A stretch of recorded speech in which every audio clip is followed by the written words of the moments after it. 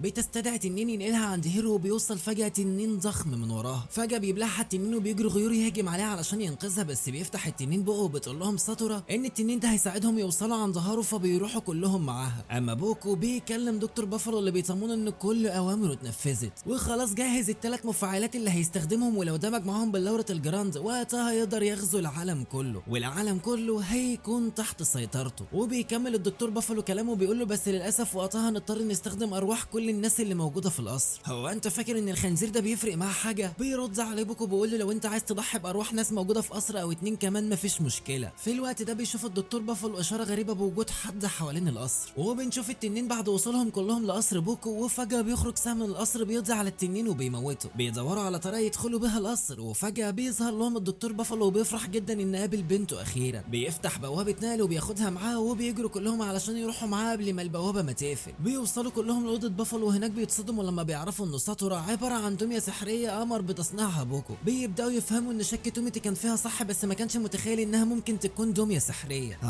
يا ابن الخايبه يا هيرو، يعني يوم ما تحب حد يطلع عروسه لعبه. بيتعصب عليها بالو في الوقت ده ان هي ما قالتش الموضوع ده، فبترد عليه وبتقول له ان هو ما سالهاش. بيفهمهم الدكتور بافلو ان سبب انجذابها لهيرو هو قلب التنين اللي جواه، وده لان ساتورا جواها دم التنين اللي قدر بوكو ياخده منه لما اتصاب. وبوكو امره ان هو يتخلص منها لان شكلها جميل ولطيف، وهو كان عايز وحش مدمر ومرعب، بس هو اعتبرها بنته ما قدرش يتخلص منها علشان كده بعتها لمكان بعيد. هو بمجرد ما لمست النار اتحولت لتلج وقدرت توصل لهيرو. بتتكلم ساتورا في الوقت ده ان هي لازم تروح تنقذ هيرو، بس بافلو بيرفض وبيتعصب عليها. بتقول لها ان هي لازم تبعد عنه ويهربوا بسرعه لان بوكو خلاص قرب يستدعي التنين وهيسيطر على العالم. بيقول لها انت لازم تهربي قبل ما يحاول يستغلك انت كمان. بترفض ان هي تتخلى عن هيرو، بتروح تدور عليه وبيوصيهم بافلو عليها. بيطلب منهم ان هم يحموها وبيتفاجئ ان بقى عندها مشاعر. بيتسللوا جوه القصر لحد ما بيوصلوا لهيرو. بوكو بيامر ساتورو ان هي تيجي عنده علشان يسيب هيرو، وبتسمع كلامه. وبيقول لها انه بقى دلوقتي يقدر يستعمل كل قوته السحريه، وده كان فخ علشان يجيبها لعنده. واول لما بتروح عنده بيضرب هيرو ضربه قويه جدا بسببها بيقع على الارض، وبياخده هو وساتورا وبيهرب. بتمنع شارشارو ان اي حد يروح وراه. بيوصل بوكو وهيرو وساتورا لمكان الختم الاول واللي مات فيه اهله. بيبدا التنين يظهر والكل بيترعب منه، وبيبدا بوكو في تشغيل المفاعلات. بتحكي شارشارو ان خطه بوكو نفعت، وده لانه قدر يدمج جنود الثلاث ممالك وهياخد روحهم كلهم، وده علشان يستغلهم في خطته للسيطره على العالم. فجاه بيحسوا بحركه غريبه وبتقول لهم ان القصر خلاص بيتقفل، وده علشان يستغل كل ارواح الموجودين فيه في خطته، الا هي طبعا لانه مستحيل يسيبها تموت هنا. بتظهر في الوقت ده رساله مسجله من بوكو بيقول للكل ان هم هيموتوا ويا ريت يقاوموا لان ده هيزود قوته السحريه. بتتصدم شاروشارو ان ما قالش عنها اي حاجه في النهايه وبتنهار. هو انت كنت فاكره ايه؟ كنت فاكره ان الحيوان ده هيتمسك بيكي. بيظهر الدكتور بافلو بيقول لهم ان خلاص الكره اتقفلت وبيطلبوا منه ينقلهم معاه. بيقول لهم ان ده مجسم ليه لكنه في الحقيقه مش موجود هنا اصلا. اما بوكو فبيستعد لظهور التنين بيقدر يتحكم في ساتورا، بيصعقها وبيأمرها تهجم على هيرو، فعلا بتهاجمه. وفي القصر بيحاول بالو يقنع البنت انها تيجي وتنقلهم بس بترفض، بيدوها كل الفلوس اللي معاهم وحتى شرشارو بتدفع معاهم وبتوافق وبتنقلهم كلهم. بيبدا هيرو يتحول لشكل مرعب وبيزيد هجوم ساتورا عليه، وفجأة بيهجموا الاتنين على بعض بكل قوتهم. بيطير هيرو وبينزل عليها بكل قوته بس بتقدر تمسكه وبتفضل تضرب فيه. في الوقت ده بيوصل غيورو اللي معاه اول لما بيحاول يهجم على بوكو، بتمنعه شرشارو وبتربطه مكانه. بيقول لها غيور احنا اللي ساعدناك لما بوكو تخلى عنك، فبتعيط وبتقول له بس انا للاسف بحبه وما اقدرش اشوفه بيتاذي. بيكمل هيرو وساتورا هجوم على بعض وبيبان ان ساتورا اقوى منه بكتير، وبوكو بيكون فرحان ان هما شايفهم بيحاولوا يقضوا على بعض. بيقدر غيور يفك نفسه وبيجري يساعد هيرو بس شرشارو بتوقفه للمره الثانيه، وللاسف بتنتهي المعركه ما بين هيرو وساتورا وبتفوز ساتورا وبتوجه كل اسلحتها على هيرو. وقبل ما بتخلص عليه فجاه بيظهر التنين زغان وبيرميها لبعيد والكل بيتصدم من وجوده. بيروح بوكو يشغل المفاعلات وبتنتشر اشعه سحريه في كل مكان. بيقبض بوكو على التنين وبيبدا يسحب ارواح جنود الثلاث ممالك وبيدمج كل ده مع بلورة الجراند. بتخرج هالة مرعبه من كل مكان لدرجه ان القصر بتاعه بيتدمر تماما. وفجاه بيختفي كل ده وبيظهر الشكل الجديد لاتحاد بوكو والتنين. بينبهر بوكو بشكله وقوته الجديده، وحتى الدكتور بافلو بيتصدم انه عمل كل ده علشان يدمج نفسه مع التنين دغان في النهايه. بيروح يجمع القطع الناقصه منه واولهم قلبه اللي مع هيرو. بيحاول يخرج القلب من جسم هيرو وهيرو ما بيكونش قادر يقاوم، لكن فجاه بيسمع هيرو صوت والده ووالدته بينادوا عليه، وفجاه بتزيد قوته بشكل مرعب وبيكسر ايد بوكو. بيرجع بوكو يوجه له ضربه وبيرميه لبعيد عنه. بتجري ايرين تسال الدكتور بافلو عن طريقه يوقفوا بيها بوكو. بيقول لهم ان كل واحد فيكم يروح عند مفاعل من الثلاثه وحد ياخد البلوره، وكل ده يحصل في نفس الوقت. ولما بيروحوا ينفذوا الخطه في نفس اللحظه بتختفي كل قوه بوكو وبتدمر كل المفاعلات. بس فجاه بتظهر كره نار في ايد بوكو، بيقول لهم ان فات الاوان وخلاص هو كان عامل حسابه. بيدمر المكان كله وبتبدا ساتورا تفوق وترجع لطبيعتها وبيتصمن هيرو عليها، ولكن تاتي الرياح بما لا تشتهي السفن. بيجي بوكو من وراها وبيغري سيفه فيها وبيقضي عليها تماما والكل بيكون مصدوم. بينفجر هيرو من الغضب في الوقت ده وما بيكونش حد عارف يوقفه. بيقطع دراع بوكو بالسيف بتاعه بعدها بيغرزه في قلبه. بيتصدم بوكو انه اتهزم على ايد طفل صغير. بيرد عليه هيرو بيقول له انا مش طفل لكني سيف متجول بنتقم لاهلي ولكل الناس الابرياء اللي ماتوا على ايدك. وبكده بيموت بوكو وبيجي هيرو يطمن على ساتورا وبيتصدموا كلهم لما التنين دغان بيظهر. بيقرر هيرو انه يقضي عليه وبيقول ان السر في القلب. بيفكر في انه يطعن نفسه بس على اخر لحظه بيفتكر كلام الاستاذ سيو ليه. بيدمج السيف مع السحر وبيستخدم ملورة الجراند وبيحولها لسيف بيقدر يقضي على التنين ويخرج قلبه قدامه. وقبل ما بيرجعه في جسمه بيشوف ساتورا بيروح يديها قلبه وبتفوق الكل بيفرح برجوعها وبيختفي ضباب التنين دغان للابد. اول لما ساتورا بتفوق بتسالهم عن الدكتور بافلو فبيعرفوها ان مات في ساتورا بتنهار. وبنشوف جنود الثلاث ممالك وهم بينسحبوا وبتقول لهم ايرين ان ده كان جزء من خطتها وانها قدرت توصل لهم باستخدام الصدفه. اما شرشارو فبتنهار وبيروح جنودها يساعدوها وبيطمنوها ان هم هيفضلوا معاها. في النهايه بيتجمع الكل قدام قبر الدكتور بافلو وبيسالهم بالو لو قلب هيرو مع ساتورا يبقى هيرو معاه قلب التنين لسه. بيروح هيرو يعترف لها بحبه وبيدي القطعه المعدنيه لتوموتي، وتوموتي بيقرر انه يرجع للمدينه ويساعد اصحابه. اما هيرو فبيقرر انه يبقى سياف متجول ويبدا يتمرن تاني والكل بيكون فرحان بقراره. انمي في الحقيقه زعلت ان هو خلص، وانا عارف ان انت كمان زعلان يا صديقي، بس ما تقلقش هيبقى في منه موسم تاني باذن الله، يعني كده الموسم الاول كله خلص، واول لما الموسم التاني هينزل هتلاقيني سايبه لك على القناه. فما تنساش تعمل لايك وسبسكرايب في القناه وتصلي على النبي وتوصل الفيديو ده على الاقل 7000 لايك، واشوفكم الانمي الجاي. سلام.